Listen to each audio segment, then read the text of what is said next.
මේ වීඩියෝ එකෙන් අද අපි බලමු පොලොස් වලින් රසම රස මෝජුවක් හදාගන්නේ කොහොමද කියලා. ඉතින් ඒ වගේම තාමත් අපේ YouTube channel එක subscribe කරලා නැත්නම් දැන්වම පල්ලෙහා තියෙන subscribe button එක ඔබලා ඊට එහා පැත්තේ තියෙන bell icon එක ඔබන්නත් අමතක කරන්න එපා.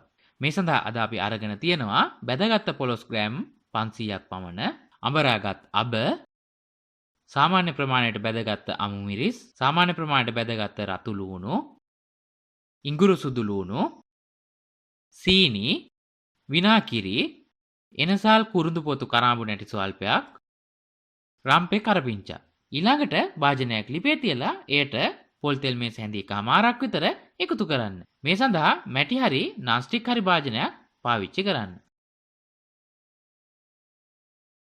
පොල් තෙල් ටික රත් වුණාට පස්සේ අඹරාගත් ඉඟුරු සුදු ලුණු එකතු කරන්න. ඊළඟට කුරුඳු පොතු එනසාල් කරාඹු නැටි දාගන්න. ඊළඟට රම්පේ කරපිංචා දාන්න. දාලා හොඳින් කලවම් කරලා අඹරාගත්ත අබ පේස්ට් එකෙන් තේ හැඳි දෙකක් විතර එකතු කරන්න. අබ අඹරනකොට විනාකිරි වලින් අඹරා ගන්න. එහෙම නැත්නම් කඩේ තියෙන අබ පේස්ට් එක පාවිච්චි කරන්නත් පුළුවන්. ඊට පස්සේ විනාකිරි තේ හැඳි දෙකක් විතර එකතු කරන්න. එකතු කරලා හොඳින් කලවම් කරලා සීනි තේ හැන්දක් විතර එකතු කරන්න. ඊළඟට රස අණුව ලුණු එකතු කරන්න. ලුණු එකතු කරගත්තට පස්සේ කහකුඩු තේ හැඳි භාගයක් විතර එකතු කරන්න. ඊට පස්සේ කෑලි මිරිස් තේ හැන්දක් එකතු කරන්න.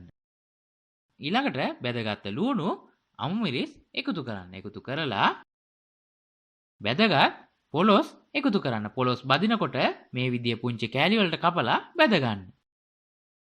එකතු කරලා හොඳින් කලවම් කරලා තවත් මිනිත්තු 3ක් පමණ ලිපේ තියන්න. ඔන්න දැන් අපේ පොලොස් මෝජුව හදලා ඉවරයි. මේ පොලොස් මෝජුව ටික කාලයක් තියාගෙන කන්නත් පුළුවන්. ඉතින් ඔයාලා මේ විදියට පොලොස් මෝජුව හදලා රස බලලා කොහොමද රස කියලා පහලින් කමෙන්ට් එකක් දාන්න. වීඩියෝ එක යාළුවන්ට බලන්න ෂෙයා කරන්නත් අමතක කරන්න එපා.